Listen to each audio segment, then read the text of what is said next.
Comparar investimentos entre si é a maior burrice que você pode fazer como investidor e nesse vídeo eu te provo isso. Eu quero dizer que esse vídeo ele está dividido em algumas partes. A primeira delas, erros comuns na comparação dos investimentos, o conceito na função dos ativos, um exemplo bíblico de comparação equivocado, a importância de um portfólio equilibrado, exemplos práticos e quando e com o que comparar os investimentos.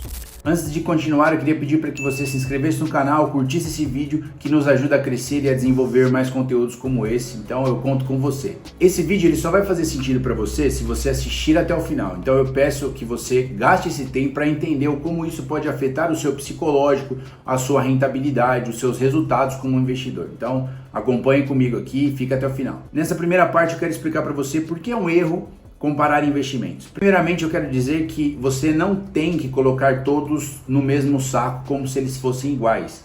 Nós devemos olhar sempre pela ótica de qual a função desse investimento no meu portfólio, na minha carteira. E por diversas vezes eu tive que explicar para vários clientes o porquê isso estava errado. E eu quero explicar para você também. Primeiro, o cliente leva em consideração muitas vezes a rentabilidade que teve no passado. Então ele diz, fala, Matheus, esse ativo aqui rendeu tanto por cento ao ano nesses últimos 3 anos. Por que a gente não teve esse ativo na carteira? Matheus, esse prazo de aplicação está mais perto. Por que a gente tem um prazo mais longo ou ao contrário? Então são uma série de questionamentos que as pessoas vêm trazendo para mim e você com certeza tem na sua carteira.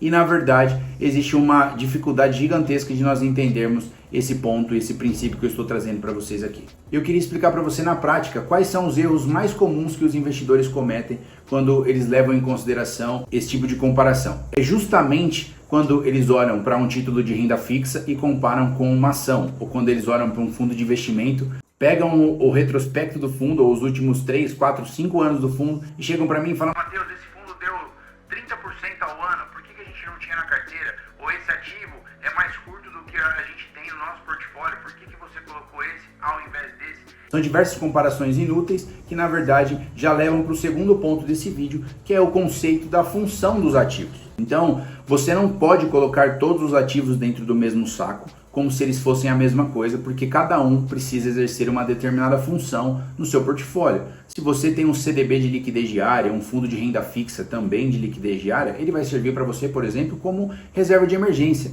Não dá para você comparar com uma ação que você quer porque você acredita que ela vai crescer nos próximos 10 anos, ou um fundo imobiliário que te gera renda mensal. Então, são comparações que absolutamente não servem para nada. E você tendo esse conceito fixo na sua mente, você vai ser melhor que 90% dos investidores atuais, porque todos eles acabam agindo como se fossem uma manada e eles não pensam por si só e na sua própria carteira, mas como se eles fossem todo mundo. A mãe dele já dizia, a minha já dizia que nós não somos todo mundo, mas eles continuam teimando no mesmo ponto. Então, grava uma coisa, cada ativo na sua carteira tem um papel diferente. Entrando já no ponto 3, eu queria dizer que você precisa ter um portfólio equilibrado. Não adianta você pender muito para um lado, muito para o outro, a não ser que a sua demanda, a sua necessidade seja essa. Mas a ideia é você ter uma parcela de acordo com o seu perfil de cada ativo. Então você tem um pedaço em renda fixa, um pouco em ações, um pouco em fundo imobiliário, um pouco em fundos. Então você diversifica a sua carteira, você equilibra a sua carteira de maneira balanceada e estratégica para que você mitigue os riscos e na verdade tenha o melhor dos mundos. E aí vai surgir uma dúvida que é comum para todo investidor. Como que eu vou balancear? Quantos por cento eu sei que eu preciso colocar em renda fixa ou em renda variável? Isso vai depender dos seus objetivos, do seu perfil, da sua necessidade de recurso. Então eu queria te dizer que para isso você pode me contactar, por exemplo, no Instagram, através do link que eu vou deixar para vocês aqui embaixo, para a gente conversar, bater um papo, para eu te auxiliar em relação a como investir melhor o seu dinheiro de acordo com as suas necessidades. O quarto ponto eu quero trazer na prática como vários clientes chegaram até mim conversando em relação aos seus investimentos e por que determinado ativo estava na carteira deles e não outro.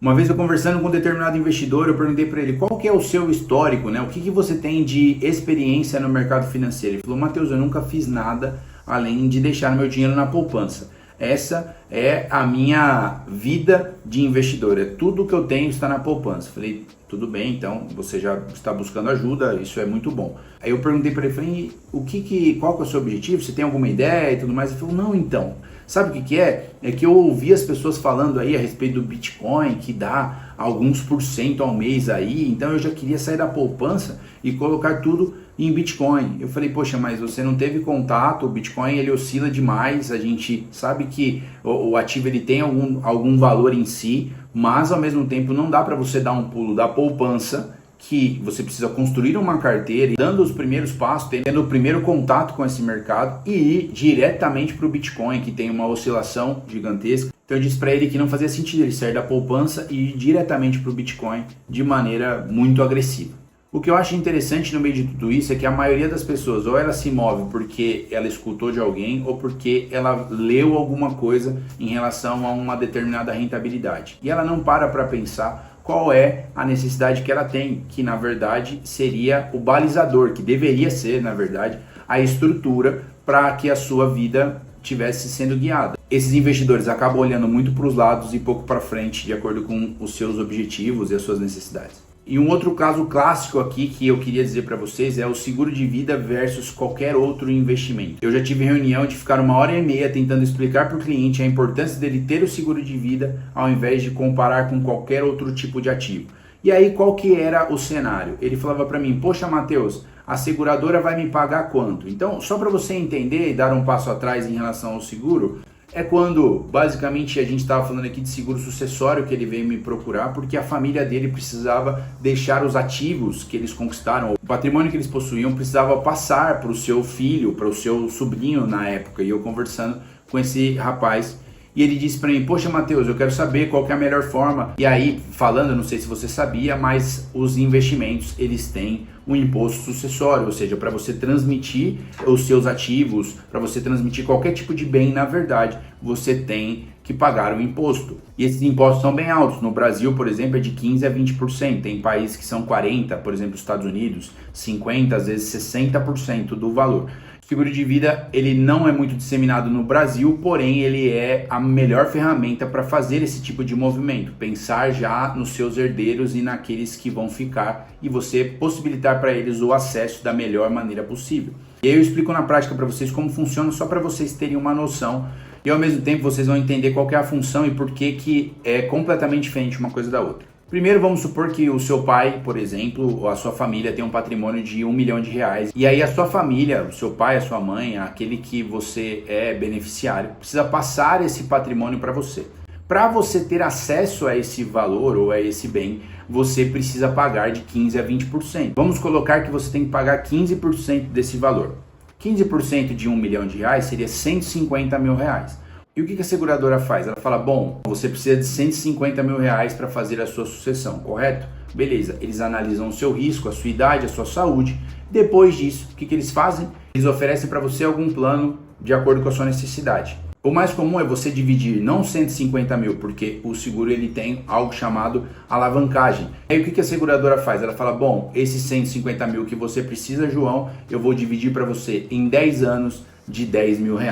Ou seja, no final de 10 anos você vai pagar R$100 mil, esse valor ele é reajustado pela inflação, ou seja, você tem que pagar o valor no próximo ano reajustado, tá? Só que você também tem o prêmio reajustado pela inflação, então é proporcional. De acordo com a sua idade e de acordo com a sua saúde, você tem um prêmio acima da inflação e pode chegar até mais ou menos 3%. E aí, desconsiderando a inflação, você vai pagar R$100 mil em 10 anos, ou seja, muito menos do que pagar os 150 mil parcelado, e desde o primeiro momento, do primeiro pagamento, você já tem os 150 mil garantido. Então vamos supor que a pessoa venha a faltar no meio desse processo, no segundo, no terceiro, no quarto ano, ela vai ter pago, por exemplo, 40, 30 mil reais e a família já vai receber os 150 na conta dela. Então, além de ser parcelado, ela já está garantindo o valor total da sucessão e isso está rendendo. E depois de 10 anos, vamos supor que ela fale, poxa Matheus, eu quero mudar do Brasil, eu vou para outro lugar, eu não vou mais ter residência fiscal aqui, ela pode resgatar esse valor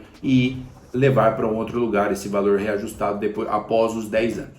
Então é um investimento que é para fazer sentido para quem pensa em sucessão, não em rentabilidade. é um valor para quem quer cuidar da família e deixar os seus entes queridos completamente seguros em relação à sua partida. Então, tudo isso é muito necessário. Se você for pesquisar a respeito disso, você percebe que muitos patrimônios eles são destruídos por causa que as pessoas não têm dinheiro para pagar o inventário. E um exemplo disso é o próprio Chico Anísio, que deixou milhões de reais em patrimônio, só que tudo através de imóveis. A família não tinha como pagar esse inventário e vou deixar a matéria para vocês até aqui embaixo. E aí esse patrimônio muito provavelmente será perdido para o governo. Aí você fala, Matheus, tá bom, mas qual que era a comparação que os seus clientes faziam? O que eles me diziam? Matheus, mas poxa, beleza, eu pago isso em 10 anos, vamos supor, esses 10 mil reais. E aí quanto vai render? Ah, IPCA mais 2? Poxa, mas eu tenho no mercado IPCA mais 6, IPCA mais 8. Por que eu não coloco nesse ativo? Eu falo porque ele não vai te dar alavancagem financeira, porque esse ativo vai entrar no seu inventário, ou seja, ele vai ser taxado também, esse dinheiro ele pode ser bloqueado. E eu já vi casos de clientes e assessores do meu convívio que o patrimônio foi completamente bloqueado e a família não tinha acesso porque não tinha contratado seguro de vida. Então eu explico para eles tintim por tintim, mostrando, ó, não é a função rentabilidade, a função é segurança, é cuidar dos próximos, cuidar da próxima geração que está vindo. E mesmo assim, muitas vezes não entra na cabeça deles que é um bom negócio. Porque eles comparam com a renda fixa que pode dar IPCA mais 8, mais 10. E na verdade, não é isso que eles deveriam fazer. E um outro exemplo que é muito comum é a pessoa chegar em mim e falar, poxa, Matheus, eu estou inseguro em relação ao Brasil, eu quero dolarizar meu patrimônio, você tem algum tipo de solução? Eu falo, tenho.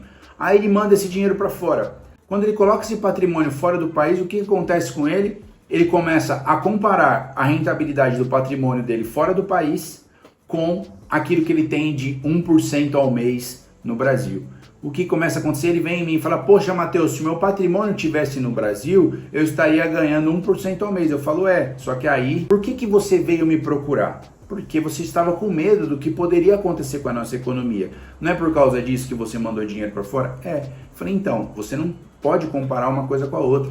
Nenhum outro país do mundo, na maioria dos casos, tem um juro tão alto quanto o Brasil, vai conseguir te entregar uma rentabilidade dessa. Então não dá para você comparar. Então o que eu quero te dizer é que a maior burrice de um investidor é comparar investimentos entre si, ou comparar carteiras com outros amigos, com pessoas ao redor, porque cada um tem o seu objetivo e necessidade. Às vezes faz sentido algo para um que não faz para o outro. Então, isso que eu queria colocar na sua cabeça. Por melhor que seja a rentabilidade, talvez não faça sentido para você. Quando Caim e Abel se sacrificam diante de Deus, Deus aprova o sacrifício de um e reprova o sacrifício do outro. E aí no meio desse processo, Caim é reprovado, Abel é aprovado. E o que eu acho interessante de tudo isso? Primeiro, eles trabalhavam com coisas diferentes, mas o que Deus respondeu para Caim naquele momento era para ele não se perturbar ou não ficar chateado, era só ele proceder da maneira correta que ele seria também aceito, o sacrifício dele também seria aprovado por Deus. Só que o que acontece? Ele ficou com raiva porque o sacrifício do irmão foi melhor do que o dele, mas na verdade ele comparou uma coisa com a outra, sendo que ele não estava fazendo de acordo com aquilo que ele podia. Então é exatamente isso que acontece quando nós comparamos algo que na verdade não faz sentido para a nossa vida com uma outra pessoa, ou com uma outra realidade, ou com um outro ativo. Então, isso que eu queria dizer para você, não compare com aquilo que não é a sua realidade, com aquilo que não chegou até você, é isso que você precisa ter em mente. Matheus, e quando faz sentido eu comparar o meu investimento? Com o que eu comparo? Com o benchmark. O que é o benchmark? Basicamente, o benchmark ele é uma referência para você de como o ativo deveria performar ao longo do tempo. Exemplo disso é o CDI para renda fixa, o Ibovespa para as ações. Todas as vezes que a gente compara um ativo de renda fixa, a gente vê se ele está perdendo ou ganhando do CDI. Todas as vezes que nós comparamos alguma determinada ação ou uma carteira de ações, algum fundo de ações, a gente compara com o Ibovespa para saber se ele está indo melhor ou pior. E a partir desse tipo de comparação, a gente sabe se nós estamos indo bem ou não. E aí a gente já entra no segundo ponto, quando você compara com os pares. Em outras palavras, maçã com maçã, banana com banana. Você compara as mesmas coisas entre si. Vamos supor que você quer investir na Petrobras. Com quem você compara? Com a PetroRio, Brasil, com a Shell, que são empresas similares à Petrobras. Senão não faz sentido, você não consegue comparar ela com, por exemplo, o Banco do Brasil, com o Itaú, com a Ambev, não faz sentido, porque são empresas de segmentos completamente diferentes. Então, da mesma forma que o benchmark você compara as coisas do mesmo segmento, aqui você aprende a comparar empresas com seus pares. Ações de frigorífico entre si, ações de banco entre si, ações de energia entre si. Então, essa é a forma de você comparar entre os mesmos tipos de segmento. Aí, quando você chega a uma conclusão, você investe no melhor ativo que você comparou. Então é assim que você tem que andar como um bom investidor que reconhece a função de cada ativo dentro da sua carteira. Não fique comparando maçã com banana, isso não existe e só te faz ficar louco e perder a sua paz. Então o que eu quero te incentivar é analise a função de cada investimento para sua casa, para sua família, para os seus objetivos financeiros. Se eles fizerem sentido, tudo bem. Se eles não fizerem sentido ou estiverem diferentes de como a maioria está fazendo, de como o influenciador tal está investindo, realmente você não tem que dar satisfação para ninguém, você que tem que cuidar da sua própria vida e ver quais são os ativos que fazem sentido para a sua história. Um abraço, até o próximo vídeo.